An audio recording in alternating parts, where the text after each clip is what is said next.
সাধারণ অর্থে মোটা দাগে খারাপ মানুষ হলো ওই ব্যক্তি যে ব্যক্তি আল্লাহ এবং তার রাসূল আলাইহিস সালাতু ওয়াস সালামের নির্দেশকে মানে না, সে হলো খারাপ মানুষ। এবং যে যতটা দূরে আল্লাহ এবং তার রাসূলের নির্দেশ থেকে সে তত বেশি খারাপ। কিন্তু এর ভিতরে আবার সবচেয়েতে খারাপ, সবচেয়ে নিকৃষ্ট বলে একটা কথা আছে। খারাপ মানুষের ভিতরে আবার সবচেয়েতে খারাপ মানুষ বলতে একটা কথা আছে, আর এটাই নবী সাল্লাল্লাহু আলাইহি ওয়াসাল্লাম বিভিন্ন হাদিসে ফুটে উঠেছে। সবচেয়েতে খারাপ মানুষ, সবচেয়েতে মন্দ লোক, সবচেয়ে নিকৃষ্ট ব্যক্তি হলেন ওই ব্যক্তি যে ব্যক্তি দ্বিমুখী, যার ভেতরে দ্বিমুখিতা আছে। এক একজনের সঙ্গে এক এক রূপে তিনি আবর্তিত হয়ে থাকেন। এই লোকটি হলো মানুষের মধ্যে সবচাইতে খারাপ মানুষ। সহিহ বুখারী এবং মুসলিমে আবু হুরায়রা রাদিয়াল্লাহু তাআলা আনহু থেকে বর্ণিত, নবী আলাইহিস সালাতু ওয়াস সালাম ইরশাদ করেছেন, ওয়া তাজিদুনা শাররান নাসি যাল ওয়াজহাইন, তোমরা মানুষদের ভিতরে সবচেয়ে খারাপ লোক দেখতে পাবা ওই লোকদেরকে যাদের দুইটা চেহারা, দুইটা মুখ, অর্থাৎ দুইটা রূপ আছে। আল্লাযী ইয়াতি হাউলাই বিওয়াজহিন, যারা কিছু লোকের কাছে আসলে এক ধরনের রূপ ধারণ করে, আবার ওয়ায়াতি হাউলাই বিওয়াজহিন, আবার তাদের বিপরীত বা বিরোধী বা ভিন্ন লোকদের কাছে গেলে ভিন্ন রূপে নিজেকে সেখানে প্রকাশ করে। চগলখোর কিসিমের মানুষ, মুনাফিক কিসিমের মানুষ, এর কাছে একরকম বলে, ওর কাছে গিয়ে আরেক রকম বলে, এর কাছে এসে একটা সাজে, ওর কাছে গিয়ে আরেকটা সাজে। এই মুনাফিকি, এই দ্বিচারিতা, এই চগলখড়ি, এই কপটতা, এই চরিত্র যার ভেতরে আছে সে হলো মানুষদের ভিতরে সবচেয়ে খারাপ মানুষ। আল্লাহ সুবহানাহু ওয়া তাআলা আমাদের সবাইকে হেফাজত করুন। অত্যন্ত নিকৃষ্ট এবং মন্দ একটি স্বভাব। এই স্বভাব কোনো কোনো ক্ষেত্রে মানুষকে কুফরি পর্যন্ত নিয়ে যায়। এই মুনাফিকি যদি দ্বীনের বিষয়ে হয় এবং নেফাকে ইতিকাদি হয়, নেফাকে আকবর হয়, তাহলে মানুষ কাফের পর্যন্ত হয়ে যায়। আর এমনি দুনিয়াবি কারণে যদি হয়, চারিত্রিক ত্রুটির অংশ হিসাবে, তাহলে সেক্ষেত্রে এই নেফাকি, এটা একাধারে মানুষকে প্রতারণা করা, ধোঁকা দেওয়া, মিথ্যা রূপ ধারণ করা, মানুষকে ক্ষতিগ্রস্ত করা, চগলখড়ি করা, মুনাফিকি করা, অনেকগুলো নিষিদ্ধ কর্ম এই একটি চরিত্রের ভিতরেই নিহিত আছে। এই জন্য সবার কাছে ভালো থাকার চেষ্টা, অথবা সবার কাছে গিয়ে তার গল্প বলা, তার বিরোধীর কাছে গিয়ে তার গল্প বলা, এই চগলখড়ি, দ্বিচারিতা বা মুনাফিকির চরিত্র আজকাল সমাজে প্রচুর পরিমাণে আছে। আমাদের সবার ভিতরে কম বেশ এই দুশ্চরিত্র আছে। আল্লাহ তাআলা আমাদের সবার চরিত্রকে সংশোধন করবার তৌফিক দান করুন। দ্বিতীয়ত যে ব্যক্তি নিকৃষ্ট, সে হলো ওই ব্যক্তি যার ভয়ে মানুষ তার কাছ থেকে দূরে থাকে, জানে তার কাছে গেলে, তার মুখোমুখি হলে, তার পালায় পড়লে সে কোনো না কোনো ক্ষতি করবে। তার ক্ষতির ভয়ে তার থেকে মানুষ দূরে থাকে, তাকে অ্যাভয়েড করে চলে, তার থেকে মানুষ বেঁচে চলে। এরকম সন্ত্রাসী হতে পারে, চিটার বাটপার হতে পারে, যে কোনো ধরনের খারাপ চরিত্রের মানুষ, যার অনিষ্ট থেকে, যার ক্ষতি থেকে বাঁচার জন্য মানুষ তাকে এড়িয়ে চলে, তার থেকে দূরে থাকার চেষ্টা করে। এই মানুষ হলো মানুষের ভিতরে সবচেয়ে নিকৃষ্ট মানুষের তালিকা। এক্ষেত্রে সহিহ বুখারীর হাদিসে আসছে এবং মুসলিম হাদিসটি বর্ণিত হয়েছে। নবী আলাইহিস সালাতু ওয়াস সালাম ইরশাদ করেছেন, ইন্না শাররান নাসি ইনদাল্লাহি মানজিলাতান ইয়াউমাল কিয়ামা, কিয়ামতের দিন খারাপ মানুষের মধ্যে সবচেয়ে নিকৃষ্ট খারাপ মানুষ হবে আল্লাহর কাছে ওই ব্যক্তি, মান তারাকাহুন নাসু ইত্তিকা শাররিহ, যে ব্যক্তিকে মানুষ পরিহার করছে, ত্যাগ করছে, তার থেকে দূরে থাকে তার ক্ষতির ভয়ে। সবাই জানে যে তার কাছে গেলে বা তার কাছে ভিড়লে বা তার পথ মাড়ালে বা তার পালায় পড়লে সে আমার কোনো একটা ক্ষতি করবে। তাহলে আমাকে চিন্তা করতে হবে যে আমার ভেতরে এরকম কোনো স্বভাব আছে কিনা। কোনো মানুষ আমার কাছে আসে না, ভিড়ে না, আমার ভয়, আমার ক্ষতির ভয়, আমার জুলুমের ভয়, আমার অবিচারের ভয়, আমার অন্যায়ের ভয়ে এরকম আছে কিনা। যদি হয় তো মনে রাখতে হবে এটা আমার জন্য অত্যন্ত নিকৃষ্ট একটি চরিত্র যে আমার ভিতরে আছে। তাহলে মনে রাখতে হবে যে এর মানে হলো আল্লাহর কাছে আমি সবচাইতে নিকৃষ্ট মানুষ।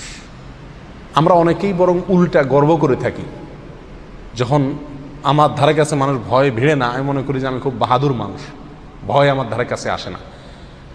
যার ক্ষতির ভয়ে তার কাছে মানুষ যায় না, সেই ব্যক্তি আল্লাহর কাছে সবচাইতে খারাপ মানুষ। আল্লাহ তাআলা আমাদের সবাইকে কোমল হওয়ার তৌফিক দান করুন, যেন সব মানুষ আমাদের কাছে আসতে সৎসাহস করে, আমাদের ক্ষতির ভয়ে ভীত সন্ত্রস্ত মানুষ না থাকে। মুসনাদ আহমদের এক বর্ণনা আসছে, নবী সাল্লাল্লাহু আলাইহি ওয়াসাল্লাম বলেছেন যে সবচেয়ে নিকৃষ্ট মানুষ হলো সে যে ব্যক্তিকে মানুষ সম্মান করে তার ক্ষতির ভয়ে। সালাম আলাইকুম, কেমন আছেন ভাই, বড় ভাই, সিনিয়র ভাই, নেতা ভাই, এই যত ইজ্জত সম্মান করে এগুলো সব কি জন্য? যে নেতা সাহেবকে ইজ্জত না করলে এটা ক্ষতি করে দিবে, সালাম না দিলে আমার একটা বিপদ হতে পারে, সে আমার উপরে ক্ষেপে যেতে পারে। এই যে ক্ষতির ভয়ে আশঙ্কায় সম্মান করে, এরকম যদি কোনো লোক থাকে সমাজে, তাহলে এই লোকটা সবচাইতে নিকৃষ্ট মানুষ। তাহলে দ্বিতীয় শ্রেণীর সবচাইতে নিকৃষ্ট মানুষ, এই দুইটা হাদিসে দুই রকম আসছে, দুইটাই প্রায় কাছাকাছি। একটা হলো ক্ষতির ভয়ে তার থেকে দূরে সরে, আরেকটা হলো ক্ষতির ভয়ে তাকে কি করে? সম্মান করে। এক কথায় যে ব্যক্তির মানুষের ক্ষতি করে, মানুষ প্রতি অবিচার করে, মানুষের প্রতি জুলুম করে, আর তার জুলুমের ভয়ে মানুষকে তাকে সম্মান করতে বাধ্য হয় অথবা তার থেকে দূরে থাকে, এই লোকগুলো হলো সবচাইতে নিকৃষ্ট মানুষ।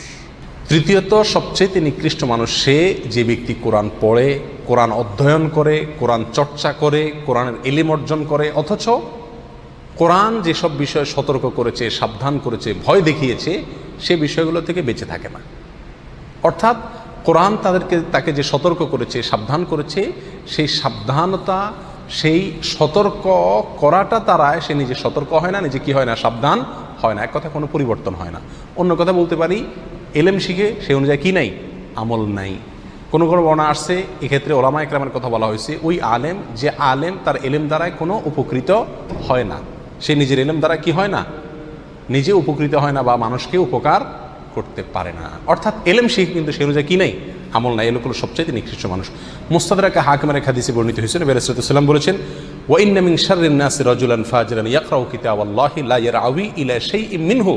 আর নিশ্চয়ই মানুষের ভিতরে সবচাইতে নিকৃষ্ট মানুষ হলো, সবচাইতে খারাপ মানুষ হলো ওই লোক, ফাসেক মানুষ, ওই খারাপ মানুষ যে ব্যক্তি আল্লাহর কিতাব পড়ে, অথচ আল্লাহর কিতাবে যে বিষয়ে সতর্ক সাবধান করা হয়েছে সে বিষয় দ্বারা নিজেকে কি করে না? সাবধান সতর্ক করে না, মন্দ কাজ থেকে বেঁচে থাকে না, কিতাব অনুযায়ী আমল করে না। এগুলো সবচাইতে খারাপ এবং নিকৃষ্ট মানুষ।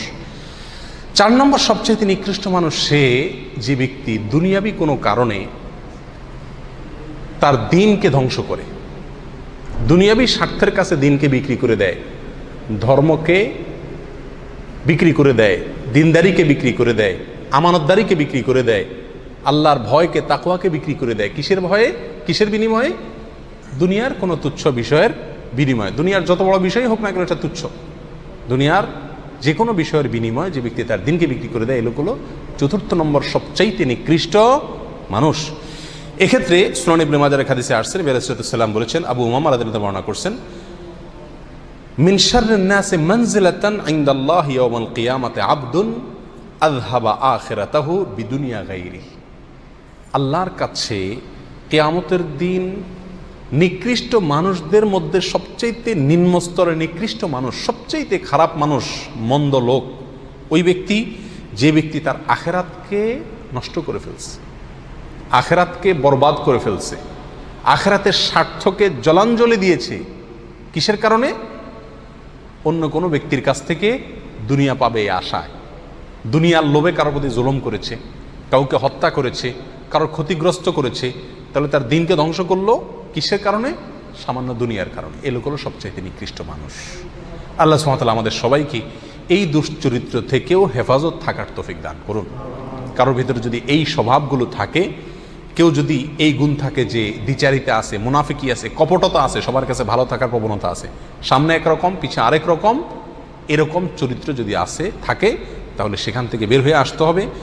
কেউ যদি এমন হয় যে তার ভয়ে মানুষ দূরে থাকে তার কাছ থেকে, তার ক্ষতির ভয়ে, অথবা তাকে সম্মান দেখায় তার ক্ষতির ভয়ে, তাহলে নিজেকে কোমল হৃদয়ের করতে হবে, কোমল আচরণের করতে হবে, যাতে করে মানুষ তার ক্ষতির ভয়ে তার থেকে দূরে না থাকে, আতঙ্কে না থাকে।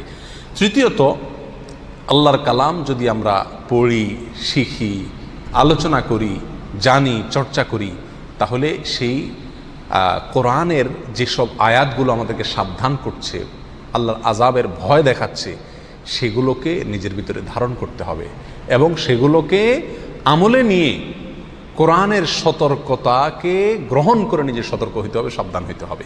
এবং দুনিয়ার কোনো তুচ্ছ স্বার্থের কারণে কোনো মানুষকে ক্ষতি করা, জুলুম করা বা যে কোনোভাবে দিনকে জলাঞ্জলি দেওয়া, দিনকে বিক্রি করে দুনিয়া কামাই করা, এটা যাবে না। এটা যদি করা হয় তাহলে সেক্ষেত্রে আপনি আমিও কি হয়ে যাব? মন্দ এবং নিকৃষ্ট মানুষের তালিকাভুক্ত হয়ে যাব। আল্লাহ তাআলা আমাদের সবাইকে সবচেয়ে প্রিয়, সবচেয়ে শ্রেষ্ঠ, সবচেয়ে ভালো মানুষ হওয়ার তৌফিক দান করুন। আমাদের অন্য একটা আলোচনায় আমরা পেশ করেছিলাম কোরআন এবং হাদিসের আলোকে আল্লাহর কাছে সবচেয়ে প্রিয় মানুষ কারা, সবচেয়ে শ্রেষ্ঠ মানুষ কারা। সে আলোচনাটি শুনলে মোটামুটি বোঝা যাবে যে ভালো মানুষ, সবচেয়ে প্রিয় মানুষ হওয়ার জন্য আল্লাহর কাছে সবচেয়ে মর্যাদাবান মানুষ আল্লাহর কাছে হতে হলে কি কি চরিত্র দরকার, কি কি গুণ দরকার। আর এর বিপরীতে এই 4টি চরিত্র যদি থাকে তাহলে সবচাইতে নিকৃষ্ট এবং সবচাইতে মন্দ মানুষে আমরা কি হব? পরিণত হব। সবচেয়ে নিকৃষ্ট মানুষের এই উপাধি, এই তকমা থেকে বেঁচে থাকার জন্য চরিত্রকে সুন্দর করতে হবে। আমার দ্বারা কারোর কোনো ক্ষতি হবে না, এই বিষয়টি নিশ্চিত করতে হবে। আজ প্রত্যেকটা মানুষই আমরা অন্যকে মেরে নিজে বড় হওয়ার চেষ্টা করি। নবী আলাইহিস সালাম বলেছেন, আল মুসলিমু মান সালিম আল মুসলিমুনা মিন লিসানিহি ওয়া ইয়াদি। মুসলমান তো সেই ব্যক্তি যার হাত এবং মুখ দ্বারা অন্য মুসলমানরা সবাই কি থাকে? নিরাপদে থাকে। যার হাত মুখ দ্বারা অন্য কেউ নিরাপদে থাকে না, তার ভিতরে মুসলমানিত্ব পূর্ণ মাত্রায় নাই, সে নিকৃষ্ট মানুষ। আল্লাহ তাআলা আমাদের সবাইকে সবচেয়ে উৎকৃষ্ট মানুষ হওয়ার তৌফিক দান করুন। সবচেয়ে নিকৃষ্ট মানুষের যে নিকৃষ্টতম চরিত্রগুলো আছে সেগুলো থেকে আল্লাহ তাআলা আমাদের সবাইকে দূরে থাকার তৌফিক দান করুন। জাযাকুমুল্লাহ ওয়া আখিরু দাওয়ানা আলহামদুলিল্লাহি রাব্বিল আলামিন।